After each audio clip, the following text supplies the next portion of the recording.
예, 주 안에서 늘 평안하신 줄로 믿습니다. 코로나 시국에 여러분 잘 견디시고 늘 건강 유지하시고 그리고 이 시기가 빨리 지나가게끔 하나님의 도우심이 있기를 주의 이름으로 축원합니다.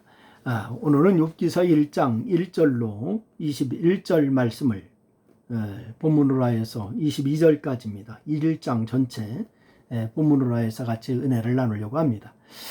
어떤 분이 예수님을 제일 잘 믿는 것은 죄 짓지 않는 것이다 라고 이렇게 말했다는데 일면에 옳은 말입니다. 하나님은 죄를 미워하시며 죄를 짓는 자를 싫어하시죠. 시편 5편 4절로 5절 말씀해 보니까 주는 죄악을 기뻐하는 신이 아니시니 악이 주와 함께 머물지 못한다 이렇게 말하면서 주는 모든 행악을 미워하신다 라고 이렇게 했습니다. 요한일서 1장 6절 말씀 우리가 잘 아는 말씀인데 만일 우리가 하나님과 사귐이 있다고 어둠에 행하면 거짓말하고 진리를 행하지 아니함이거니와 이렇게 말씀을 하셨습니다. 하나님을 믿고 교제하는 자가 어둠에 행할 수 없다는 것이죠. 그러나 하나님을 믿는 자는 반드시 하나님이 싫어하시는 죄를 멀리하고 죄를 짓지 말아야 될 줄로 믿습니다. 그런 점에서 볼 때에 욥은 그 누구보다도 하나님을 잘 믿었던 사람입니다. 왜냐하면 욥은 오늘 보면 1절 말씀해 보니까 온전하고 순전하여 온전하고 정직하여 하나님을 경외하며 악에서 떠난 자였더라 이렇게 말씀하고 있습니다. 온전하고 정직하여 하나님을 경외하고 악에서 떠난 자. 그래서 욥의 어떤 점을 보아서 그렇게 평가할 수가 있을까요? 욥은 범죄했을 가능성까지 염두에 두었다라고 하는 사실입니다. 여러분 욥에게는 아들 7과 딸 3이 있었는데 아주 다복하죠. 10명입니다. 아들들은 결혼하여 분가한 것 같고 딸들은 미혼인 상태로 욥과 함께 기거하고 있었던 것 같습니다. 그러나 우애하였던 이들이 자기의 생일이면은 각각 자기의 집에서 잔치를 베풀고 다른 형제들만 아니라 누이 3명도 청하여서 함께 먹고 마셨고 그렇게 했다는 거예요. 그런데 오늘 5절 말씀에 보면은 그들이 차례대로 잔치를 끝내면 욥이 그들을 불러다가 성결하게 하되 아침에 일어나서 그들의 명수대로 번제를 드렸다라고 이렇게 얘기하고 있습니다. 이런 번제라고 하는 게 뭐죠? 이 번제는 제물로 드린 짐승을 불로 태워서 온전히 하나님께 드리는 그런 제사법. 그 전형적인 헌신을 상징하는 그런 제사입니다. 그래서 욥은 어떤 의미로 자녀들을 명수대로 번제를 드렸을까? 오늘 본문은 욥이 그렇게 행한 이유에 대해서 분명하게 설명합니다. 뭐라고 얘기하지요? 바로 오늘 본문에 보니까 혹시 내 아들들이 죄를 범하여 마음으로 하나님을 욕되게 하였을까 함이라. 내 아들들이 죄를 범하여 마음으로 하나님을 욕되게 하였을까 함이라. 혹시라고 했습니다. 욥이 자녀들이 어떤 죄를 짓는 것을 보았다거나 자녀들 스스로 지은 죄를 고백한 것이 아니에요. 그런데도 욥은 자녀들이 생일 잔치를 준비하고 즐기는 동안에 신앙적 해이 상태에 빠져서 혹시라도 하나님을 욕되게 하는 어떤 행동을 했을까 염려했던 것이죠. 그렇기 때문에 욥이 드린 번제는 기억나지 않고 드러나지 않은 죄를 씻으려고 하는 성결의 제사다라고 얘기할 수가 있습니다.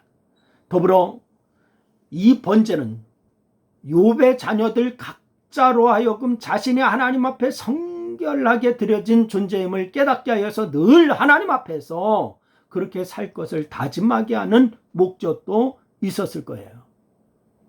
자신이나 자녀들이나 범죄했을 가능성까지 염두에 둘 정도로 여러분 죄를 짓지 않으려고 했던 욥의 믿음과 신앙이 우리에게 큰 그런 도전이 되고 우리도 그러한 신앙의 삶을 살았으면 좋겠어요.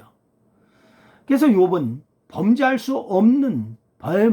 수밖에 없는 그런 상황에서도 범죄치 않았다. 범죄할 수밖에 없었습니다. 어쩔 수가 없었습니다. 우리 그랬잖아요. 어쩔 수가 없었습니다. 그러는데 욥은 그런 상황에서도 범죄하지 않았다라고 얘기합니다. 예수님은 마가복음 10장 25절 말씀에서 말씀하세요. 낙타가 바늘기로 나가는 것이 부자가 하나님 나라에 들어가는 것보다 쉬우니라, 이렇게 말씀을 주셨습니다.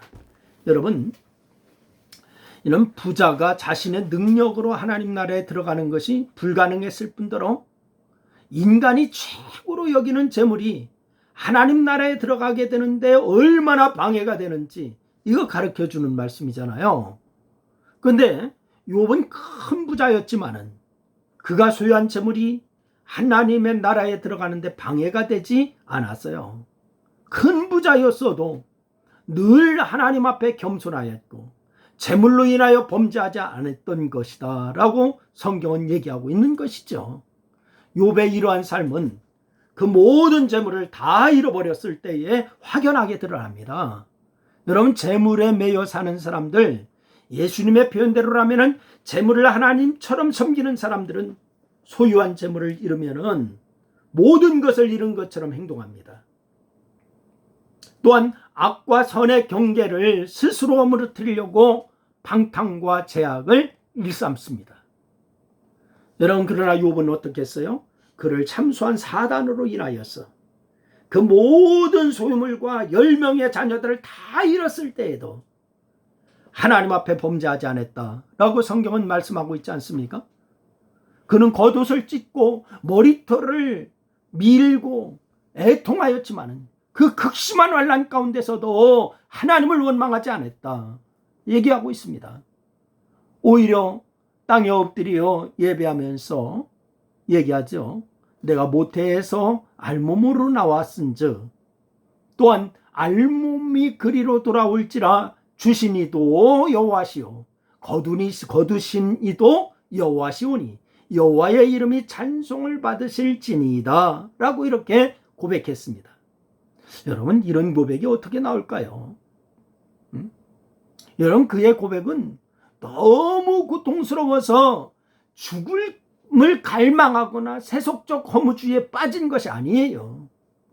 생사화복을 주관하시는 하나님의 주권을 믿고 우연이나 부주의로 인한 인재가 아닌 하나님의 섭리를 믿는 그의 믿음을 고백한 거예요.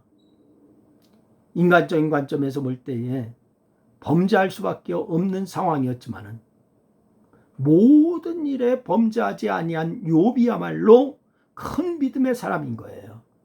여러분도 그런 믿음을 소유할 수 있기를 주의 이름으로 축원합니다. 기도하겠습니다. 하나님, 우리가 믿음의 삶을 산다고 합니다. 오늘 욥을 볼 때에 저희들 너무 부끄럽습니다. 하나님, 어떤 상황에서도 어떤 환경에서도 어떤 조건에서도 하나님을 부인하지 않고 하나님을 신뢰하며 나가는 믿음의 사람들이 다 되게 도와 주옵소서. 예수님의 이름으로 기도했습니다. 아멘.